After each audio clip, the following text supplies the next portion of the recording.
नमः सिद्धेभ्यः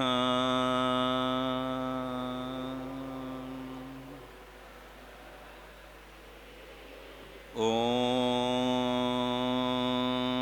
नमः सिद्धेभ्यः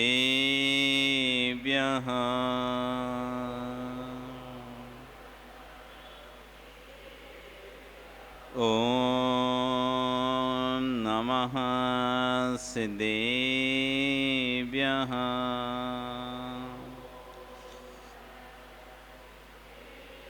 नमः श्रीवर्धमानाय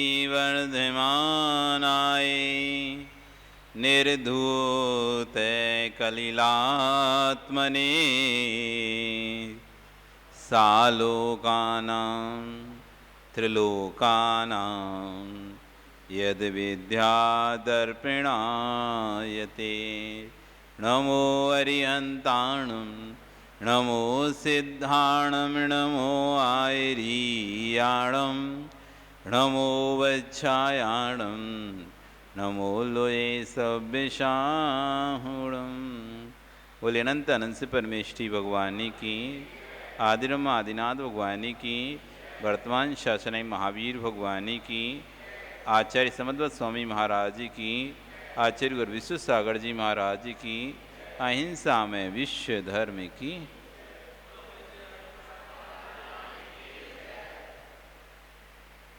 वह बंधु, हम यहाँ पर मूर्ताओं के प्रकरण को समझ रहे हैं। कल हमने लोक मूर्ता समझी थी, आज मूर्ताओं में देव मूर्ता है। आज का प्रकरण बहुत ही संवेदनशील है। ये प्रकरण बहुत ही संवेदनशील प्रकरण रहता है, क्योंकि देव मूर्ता ये समझना बहुत कठिन है और बहुत गहराई है। इसको आचार्य भगवान समंत स्वामी ने अपने व्याख्यान किया है, उस पर आचार्य प्रवचन स्वामी ने अपनी टीका करी है, फिर उसी पर स्यादवादमती सुपार्शमती माताजियों ने अपनी हिंदी अनुवाद की है। प्रकरण बहुत संवेदनशील, क्योंकि इसमें बहुत सारी मान्यताएं, बहुत सारी पंथ, बहुत सारी परंपराएं जुड़ी हैं। देव मूर्ता में बहुत सारी पंथ परंपराएं सब कुछ इसमें गर्भित हो जाती हैं। इसी को लेकर इसी देव मूर्ता में हमारे यहाँ दो पंथ निकल चुके हैं, जिसे एक को 13 और एक को 20 नाम दे देते हैं। एक को 13 एक को 20 नाम दे दिया। इसलिए ये प्रकरण बड़ा संवेदनशील है, इसलिए बड़े ध्यान से इस प्रकरण को सुनना पड़ेगा आपको। आचार्य भगवान क्या कह रहे हैं, प्रवचन स्वामी महाराज क्या कह रहे हैं, और जो हिंदी टीका करने वाली माता जी वो इस पर क्या अपने विचार रखती हैं, वो सब चीज़ों को आपको बड़े ध्यान से सुनना पड़ेगा। क्योंकि देव मूर्ता का 4 प्रकार के देव आगम में बताएं। देव शास्त्र गुरु में एक देव, आप रोज पूजन करते हो ना, देव शास्त्र गुरु की पूजा। किसकी पूजा करते हो? देव शास्त्र गुरु की पूजा करते हो। उसमें एक देव शब्द आता है,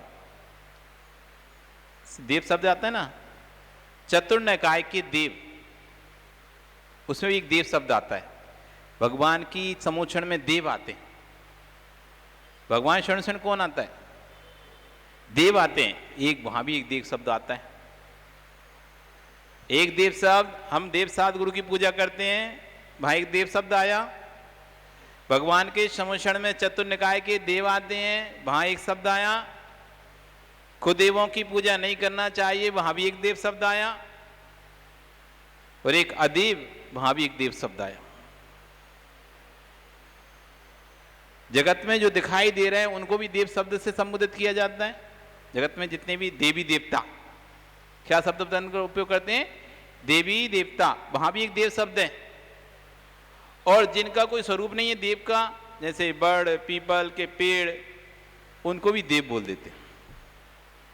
तो इस तरह से 4 प्रकार से देव शब्द का वर्णन होता है।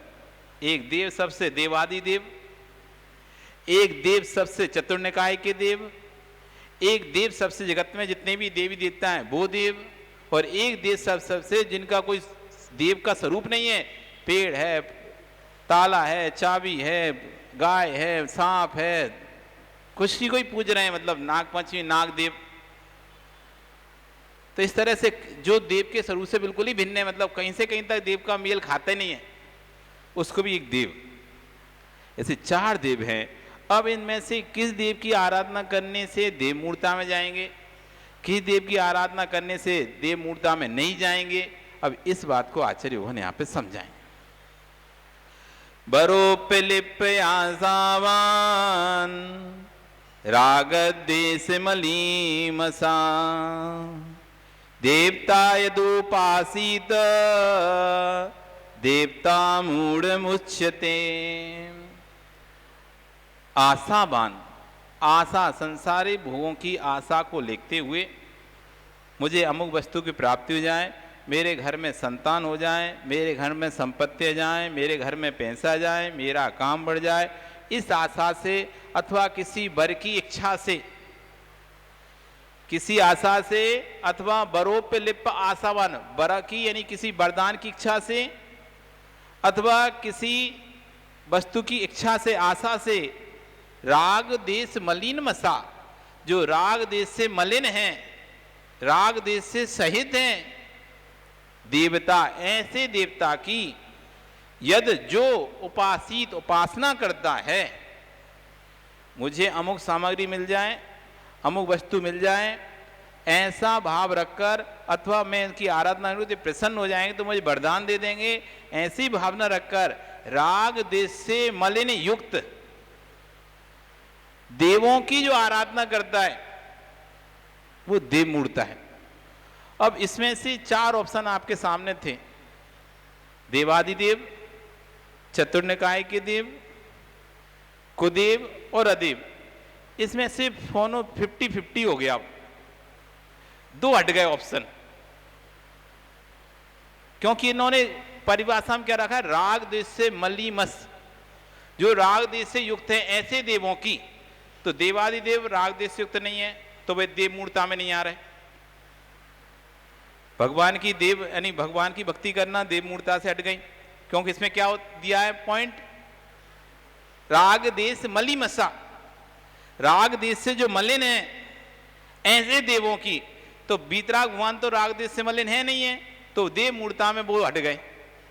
इधर जो पेड़ आदि हैं तो वो भी देव के स्वरूप में नहीं आते, वो तो देव के स्वरूप में नहीं आते। राग देश स्त्री आदि से सहित, जो राग देश से सहित हैं, स्त्री आदि सहित, पुत्र आदि, शस्त्र, तो पेड़ पौधे ना तो कोई स्त्री आदि सहित ना शस्त्र पौधे से, जो अदेव की कैटेगरी में आते हैं तो वो भी हट गए।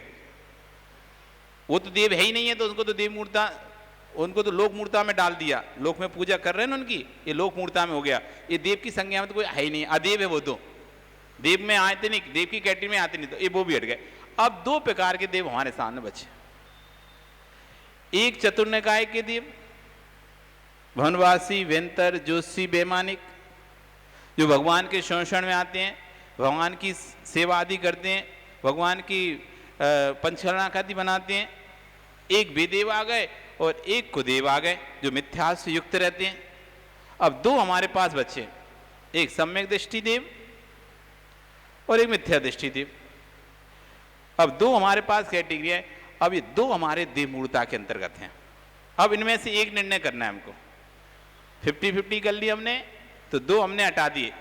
अदेव को तो हमने डाल दिया लोक मूर्ता में, वो तो लोक की मूर्ता है कि पीपल को पूजना, पत्थर को पूजना, नदी को पूजना, तालाब को पूजना, शटर को पूजना, ताले को पूजना, बांट को पूजना, गल्ला पेटी को पूजना। ये सब जगह अगरबत्ती लगाते हो ना आप, नहीं लगाते क्या? तो ये सब जगह अगरबत्ती लगा रहे हो, ये कोई देव नहीं है, तो लोक मूर्ता में गया। अब देव मूर्ता में तो देव होगा, जो देव नहीं है उसे देव मानना, मतलब देव के देव से हमें आसर है देवादि देव मानना उसे। जो देवादि देव नहीं है उसको देवादि देव मानना, मतलब जो बीतरागी नहीं है उसको वैसा मानना, वो देव मूर्ता में आएगा। तो अभी हमारा बीतराग भगवान हट गए। अब 2 हमारे सामने ऑप्शन है, एक तो ऑप्शन हो गया हमारे पास भगवान की भक्ति करने वाले देव, दूसरा मिथ्या दृष्टि देव। अब इसको आगे अपन समझते हैं। इच्छित वस्तु को वर कहते हैं, इच्छित वस्तु की प्राप्ति को क्या कहते हैं? वर कहते हैं। उस इच्छित वस्तु की प्राप्ति की इच्छा को से जो आशावान होकर राग देश से मलिन देवताओं की पूजा करते हैं, जो राग देश से मलिन है, स्त्री से सहित हैं, अस्त्र शस्त्र से सहित हैं, ऐसे देवी देवता की जो पूजा करते हैं, उनका सत्कार करते हैं, उसे देव मूर्ता कहते हैं। ठीक है, अब यहां तक आगे चलते हैं। जो आत्माएं प्रकृष्ट साधनों के द्वारा सर्वज्ञ, सर्वदर्शी, वीतराग और अंत शक्तिशाली बन गई, अर्थात जो अत्यंत परमेष्ठी बन गए, जिन्होंने मिथ्यात, राग, देश, अज्ञान, मोह आदि विकारों पूर्ण विजय प्राप्त कर ली है, जो शुद्ध को प्राप्त कर चुके हैं, ऐसे अरिहंत परमात्मा ही सच्चे देव हैं। उन अरिहंत देव को छोड़कर संसार भोगों की वांछा से जो राग देशी शस्त्रधारी देवों की आराधना करते हैं, उनको देव मूर्ता कहते हैं। अब यहां पर बात खत्म हो जाती है, लेकिन अब यहां से प्रश्न चालू हो जाते हैं। अब प्रश्न चालू हो गए, दो परंपराएं। एक परंपरा में पद्मावती, धरणैन, चक्रवर्ती, क्षेत्रपाल आदि की पूजा की जाती है, एक में नहीं की जाती। तो शंका में प्रश्न कर दिया किसी ने, फिर तो पद्मावती, धरणैन, चक्रेश्वरी, ज्वालामालिनी, क्षेत्रपाल आदि की पूजा करते हैं, वे भी देव मूर्ता में आएगी कि नहीं आएगी? क्योंकि वे भी तो राग देश से सहित हैं, वनिता से सहित हैं, शस्त्रादि से सहित हैं, फिर उसको भी देव मूर्ता बोलेंगे। तो अब उसका उत्तर दे रहे हैं, यदि कोई जीव इनको सर्वज्ञ, वीतराग देव समझकर सत्कार आदि करता है, तो वस्तु स्वरूप का ज्ञाता न होने कारण से वह देव मूर्ता है। नौकर को नौकर समझना, मालिक को मालिक समझना, सेवक को सेवक समझना, मालिक को मालिक समझना। जो सेवक को मालिक समझे, जो सेवक को मालिक समझ के मालिक के बद व्यवहार कर रहा है, ये उसकी अज्ञानता है। मालिक है उसका सेवक होगा, मालिक है उसका सेवक होगा, लेकिन यदि आप सेवक ये नहीं कह रहा कि मुझे तुम पूजो, मालिक मालिक है, सेवक सेवक है, सेवक ये नहीं कह रहा कि आप मेरी पूजा करो, लेकिन यदि आप सेवक को मालिक समझकर पूछते हो, तो क्या हो गया? आपकी अज्ञानता हो गई, ये आपकी मूर्ता हो गई। मूर्ता, ये आपकी मूर्ता है कि आप सरागी देवों को देवादि देव समझ के पूज रहे हो। लेकिन यदि आप नौकर को नौकर समझकर, सेवक को सेवक समझकर उसे पारितोषिक देते हो, भैया ले हम तेरे लिए एक टी शर्ट लेके आए, तू हमारे मालिक की बहुत सेवा करता है, तू हमारे मालिक की बहुत सेवा करता है, तुम्हारे मालिक का बहुत ध्यान रखता है, तो ले हम तेरे लिए अमुक वस्तु लेके आए। ये मूर्ता नहीं हुई, ये मूर्ता नहीं हुई। मूर्ता कब थी? जब सेवक को क्या समझ रहे थे आप? मालिक। सेवक को क्या समझ रहे थे? मालिक। तो मूर्खता चल रही थी आपकी, मूर्ता है नहीं मूर्खता, तो मूर्ता थी। लेकिन जब आपने मालिक को मालिक समझा, सेवक को सेवक समझा, लेकिन सेवक को आपने भूखा नहीं रखा, उसको भी आपने खाना खिलाया। आप प्रदीप जी जाते हैं तो आप जाते हैं, तो आपका ड्राइवर भी आपके साथ जाता है, तो आपका सत्कार किया जाता है, तो उस आने वाला ड्राइवर को भी भोजन के लिए पूछता है नहीं पूछता? उसको भी अपने स्थान पर, भैया तुमको भी भोजन के लिए ये पैसे ले लो, ये खाना ले लो, अथवा जो भी उसको रहने के लिए कमरा देता है, ओढ़ने के लिए वस्त्र देता है, बिछाने के लिए वस्त्र देता है, उसका भी यथायोग्य सत्कार करता है। नहीं है, जा तेरा क्या काम है, हमारा तो सिर्फ प्रदीप से काम है। नहीं भैया, प्रदीप से तो काम है आपको, प्रदीप तुम्हारे रिश्तेदार हैं, लेकिन जो नौकर आया है, जो सेवक आया है, जो ड्राइवर आया है, उसकी भी आप व्यवस्था करते हो कि नहीं करते? उसकी व्यवस्था करते ही नहीं करते आप? क्यों? क्योंकि वो इनका ध्यान रखेगा, वो इनका ध्यान रखता है, इसलिए उसकी यथा उसको भी एक रूम अलग से देते हो आप, बाहर देते हो, लेकिन देते हो। बाहर स्थान दिया लेकिन आपने, लेकिन स्थान उसको दिया है क्योंकि वो सेवक है। तो ऐसे ही कह रहे हैं, यदि कोई जीव यदि वीतरागी क्षेत्रपाल पद्मावती इनको धरनेन्द्र आदि को वीतराग देह समझकर पूज रहा है तो ये उसकी मूर्खता है, ये अज्ञानता है, ये देव मूर्ता में जाएगा उसका। यदि वह उनको अपना सहधर्मी व्यक्ति समझकर, हमारे साधर्मी हैं, जैसे हम भगवान के भक्त हैं ऐसे ये भी भगवान के भक्त हैं। जैसे मैं भगवान का भक्त हूं वैसे ये भी भगवान का भक्त है, ये भी भगवान की आराधना करते हैं। साधर्मी समझकर उनके योग्य सत्कार करता है। आप हमको गुरु मानते, आप हमारा सत्कार गुरु के साथ करोगे, लेकिन जो बाहर से दर्शन करने आ रहे हैं उनका भी तो आप सत्कार करोगे नहीं करोगे? क्यों? जिन गुरु को हम मानते हैं उन्हीं गुरु को ये भी मानते हैं, तो उनको भी यथायोग्य स्थान, रहने का, खाने का, पहनने का व्यवस्था करते नहीं करते? ऐसी जो भगवान के रक्षक देवी देवता हैं, क्षेत्रपाल आदि, धरनेन्द्र आदि, पद्मावती जो को रक्षक देवी देवता स्वीकार किया गया, उनका यथायुग संस्कार करना। उन्हें भगवान नहीं मानना, उन्हें भगवान नहीं मानना, भगवान की वेदी पर भगवान जैसी पूजा नहीं करना, लेकिन उनका स्थान जहां पर है उनको वहां पर उनके स्थान पर विराजमान करना। यदि वह उनको अपना साधर्मी व्यक्ति समझकर उनके यथोक्त सत्कार करता हुए मूर्ता नहीं कहलाती। जैसे अपने कार्य में सहायक मंत्री, राज कर्मचारी आदि को बुलाया जाता है और उनका यथोक्त सत्कार भी किया जाता है, उसी प्रकार यदि जिन शासन के रक्षक इन देवताओं को कार्य में आने वाले विघ्नों को निवारणार्थ बुलाया जाता है तो देव मूर्ता नहीं है। अपन आह्वान करते हैं ना, चतुर्गुणाय देत्र अत्र आगच्छ आगच्छ मम कार्यम निर्विघ्न समाप्तार्थम सहयोगम कुरुत कुरुत। जितने भी विधान होते हैं, जितने भी पंचकलनक होते हैं, उसमें देवों का आह्वान किया जाता है। जितने ही पंचकलनक विधान कोई भी करे, कोई पंडित का विधान करता है, पंडित जी अभय जी किया कि नहीं किया, देवों का आह्वान करते हैं। चाहे कितना भी कोई भी कैसा भी व्यक्ति हो जो देवों को नहीं भी मानता हो, देव मानता है, वो व्यक्ति भी जब प्रतिष्ठा आदि करता है, अत्र चतुर्निकाय देव अत्र आगच्छ आगच्छ स्थानम गहन गहन सहयोगम कुरु कुरुस्व। तो हम उनको यथायोग्य स्थान देकर, सत्कार देकर बुलाते हैं। आप कोई कार्यक्रम करते हैं, जैसे आप रिश्तेदारों को, साधर्मियों को फोन करके बुलाते हो, भैया आओ हमारे यहाँ कार्यक्रम में, आप हमारे कार्यक्रम में सहयोगी बनो। ऐसी जो सम्यक दृष्टि देव हैं, जो भगवान के आराधक देव हैं, हम उनको आह्वान करते हैं, आइए। ये देव मूर्ता नहीं है। लेकिन तुम यदि किसी श्रावक को उठाकर यहां बैठा दो, ये गुरु है, तो फिर वो मूर्ता हो जाएगी।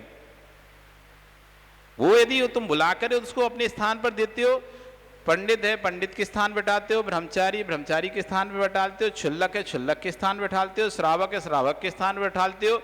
जिसका जहां स्थान है आप उसको वहां स्थान देकर उसको बिठालते हो, तो मूर्ता में नहीं आएगा। अभी कोई मंत्री आ जाए, आप उसकी लग से गद्दा लगा दोगे।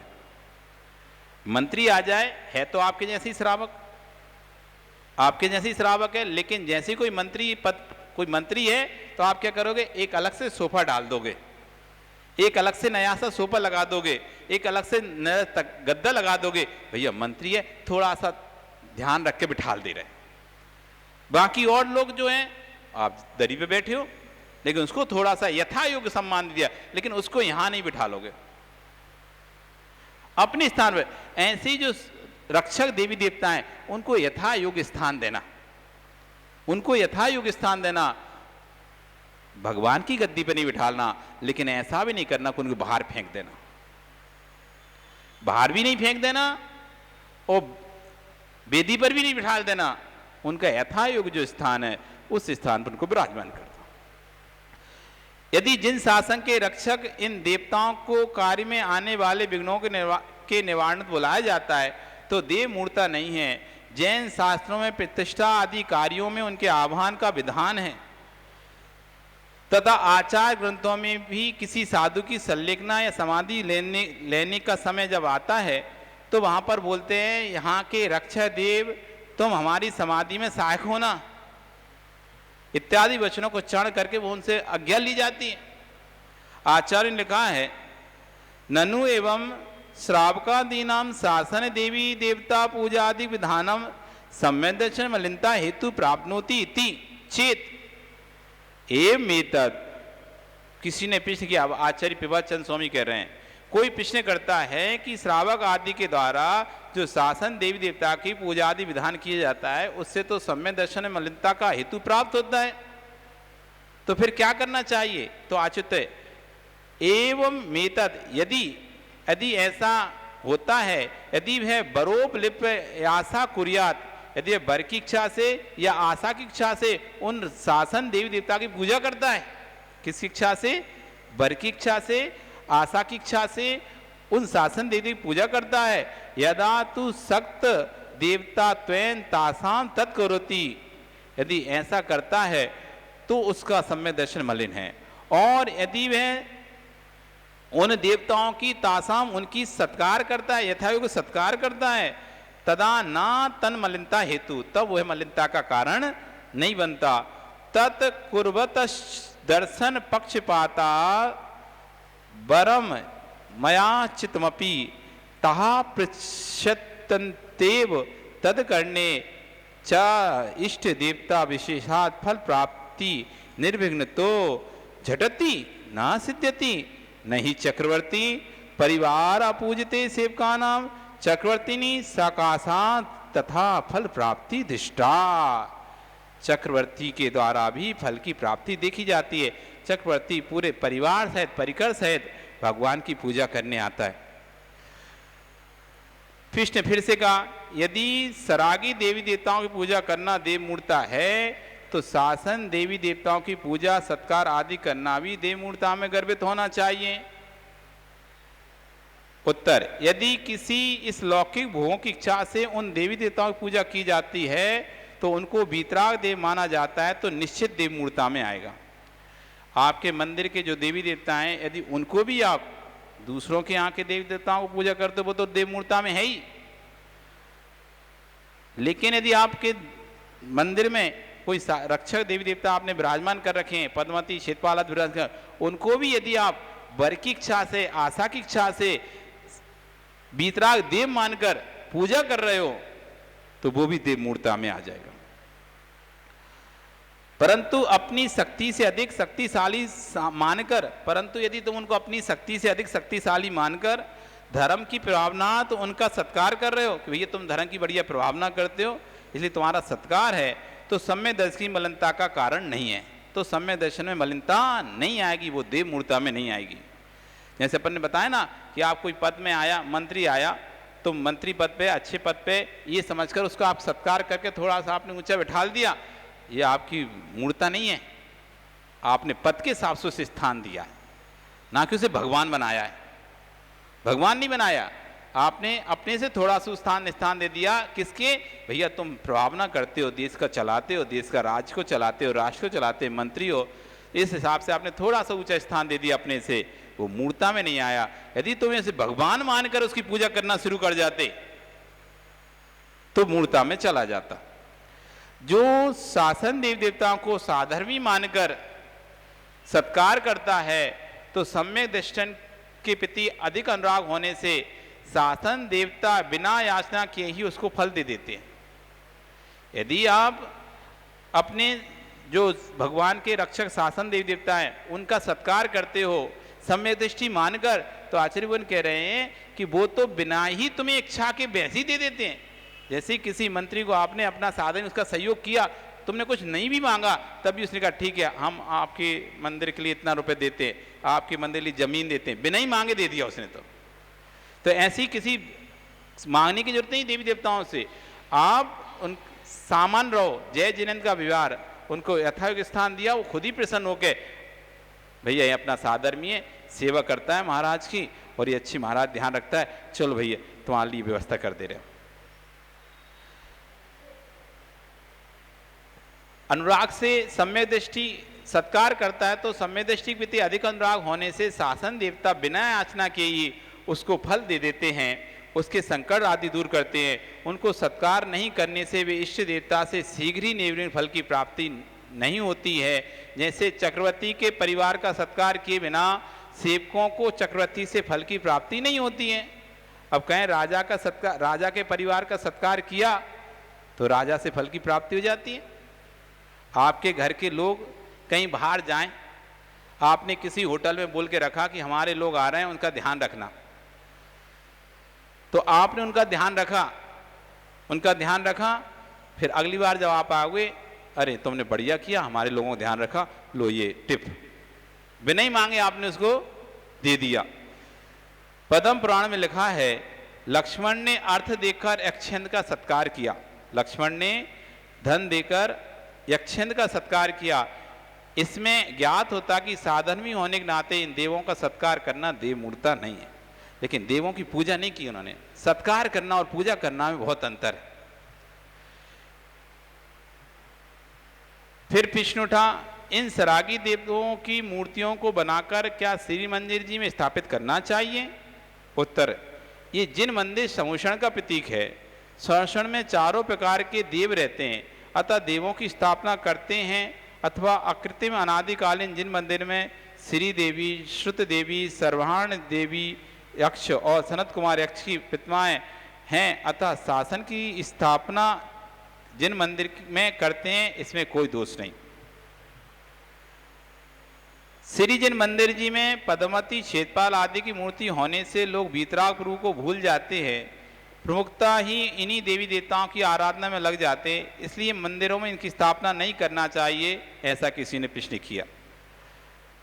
जिन्हें वस्तु तत्व का ज्ञान नहीं है, उत्तर में देते हैं कि जिन्हें वस्तु तत्व का ज्ञान नहीं है, जो वीतराग वाणी के मर्म को नहीं जानते हैं, ऐसे प्राणी तो वीतराग प्रभु की पूजन दर्शन करके भी मूढ़ बन जाते हैं।